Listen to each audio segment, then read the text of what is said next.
What is it? Hello and welcome to The Essential Gamer. You're watching What Is It with me, Lee, and what it is buildings have feelings too, because they do. They're alive, didn't you know that?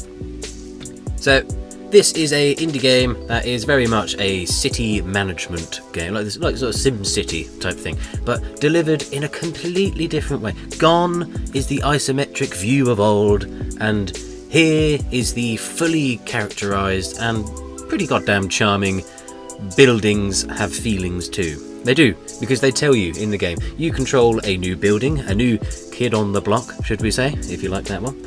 And you basically have to build pleasant places for buildings to habitat. It's a strange way of doing this kind of game, I'll give it that.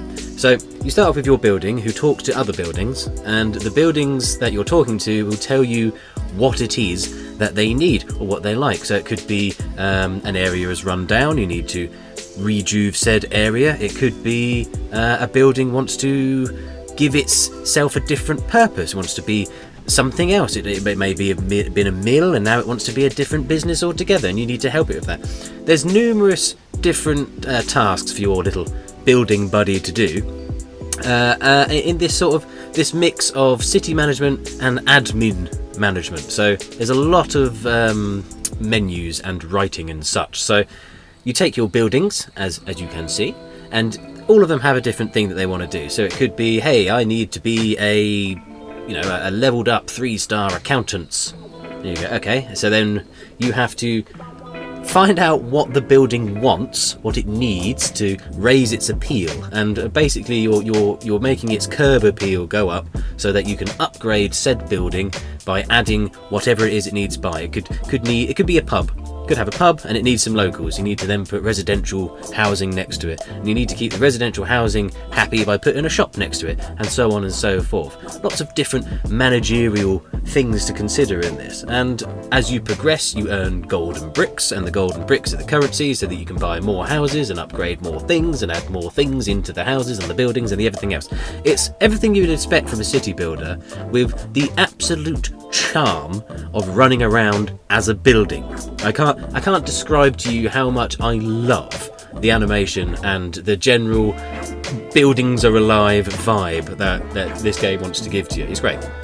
It's a very nicely done, different attempt at the city builder, city management game, and I am all for it. Now, of course, it wouldn't be an episode of What Is It if I didn't bring up some negatives. So the negatives are, it's a bit too menu-y.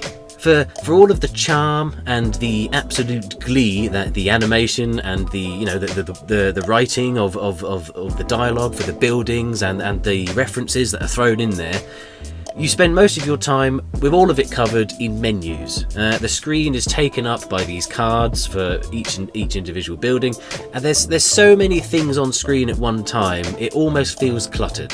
And the general control style of, for instance, where you're placing a building can get a bit tedious with how finicky it is. It doesn't like you placing certain buildings in certain places, and it also doesn't allow you to accurately select the building spot using the right stick. You have to then keep swapping to the D-pad for a more finer placement. It's a minor niggle, but it did get on my nerves just a smidge towards the beginning.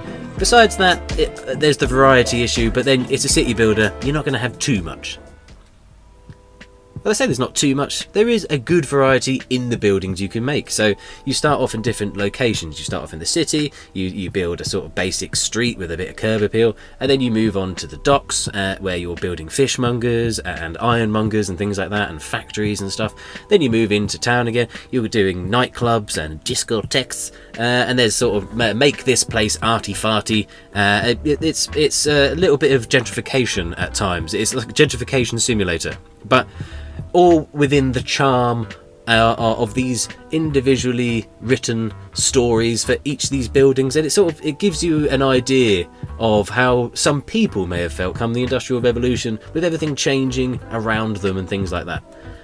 I mean, I'm getting a bit deep for a game that is literally about buildings talking to each other.